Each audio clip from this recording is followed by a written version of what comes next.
지금 보시는 장면은 아침에 몸이 가벼운 사람의 모습입니다. 같은 나이인데 누군가는 물을 먹고도 편안하고 누군가는 무만 먹으면 속이 불편해집니다. 여기서 많은 분들이 이렇게 생각합니다. 내 체질이 안 맞나 보다. 하지만 실제로는 체질 문제가 아니라 몸 상태의 차이인 경우가 훨씬 많습니다. 무는 차가운 성질을 가진 채소입니다. 차가운 성질이라는 건 몸을 식히는 방향으로 작용한다는 뜻입니다. 젊고 위장이 튼튼한 사람에게는 이게 시원함으로 느껴집니다. 하지만 마흔 이후에는 이 차가움이 속을 식혀버릴 수 있습니다. 속이 식는다는 건 위장 움직임이 느려진다는 뜻입니다. 그 결과 소화가 늦어지고 더부룩함이 생길 수 있습니다. 이 장면을 쉽게 풀어볼게요. 위장은 따뜻할 때 가장 잘 움직입니다. 그런데 차가운 성질의 음식이 자주 들어오면 위장 근육의 움직임이 둔해집니다.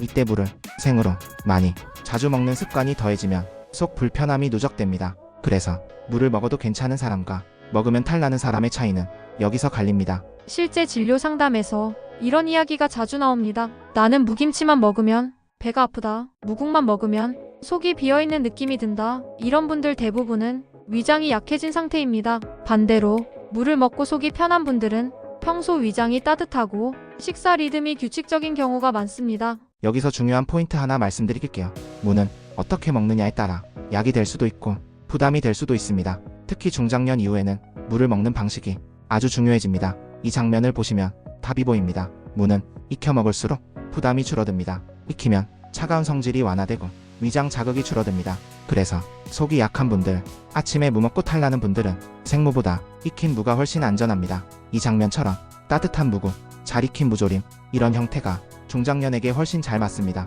물을 먹어도 괜찮은 사람은 위장이 아직 따뜻한 상태인 사람이고 무가 부담이 되는 사람은 위장 기능이 약해진 상태인 사람입니다.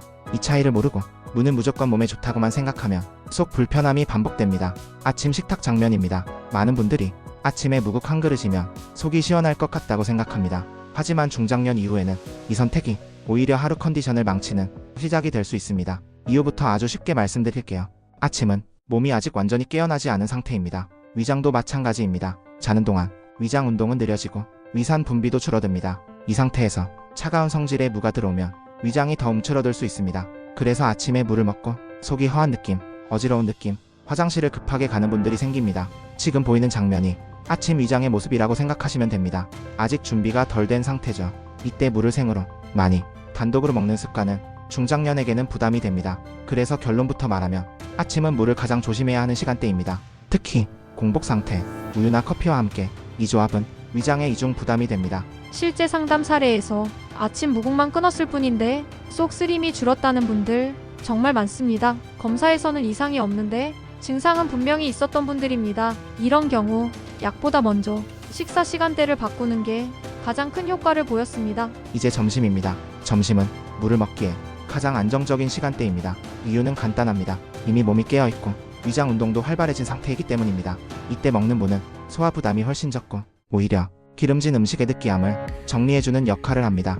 특히 점심에 고기 반찬이 있다면 물을 조금 곁들이는 건 나쁘지 않은 선택입니다. 단 여기서도 조건이 있습니다. 물을 주인공처럼 먹지 말고 조연처럼 소량으로 먹는 겁니다. 이 장면이 중장년에게 가장 좋은 무 섭취 방식입니다.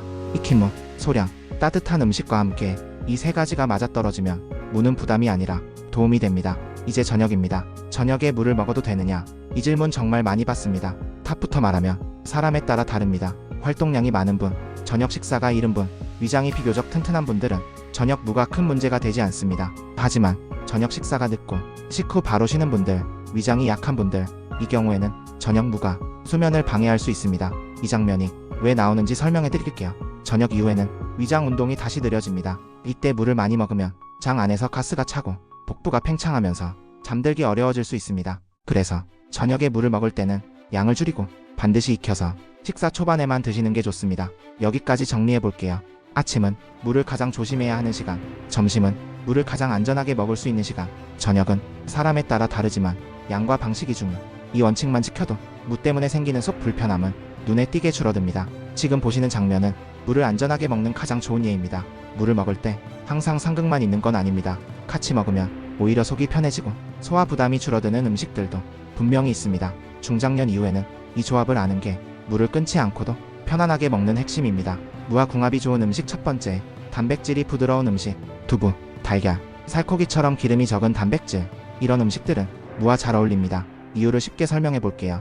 단백질은 소화되는 데 시간이 필요합니다. 무는 소화를 돕는 역할을 합니다. 이 둘이 만나면 속도가 서로 맞춰지면서 위장의 부담이 줄어듭니다. 특히 두부처럼 부드러운 단백질은 무의 차가운 성질을 자연스럽게 중화시켜줍니다. 이 장면처럼 위 안에서 음식이 천천히 고르게 움직이면 더부룩함이 줄어듭니다. 그래서 무국의 두부, 무조림의 살코기, 이 조합은 중장년에게 비교적 안전합니다. 무와 궁합이 좋은 음식 두 번째, 따뜻한 국물 음식. 무는 익혀서 먹을수록 부담이 줄어든다고 말씀드렸죠.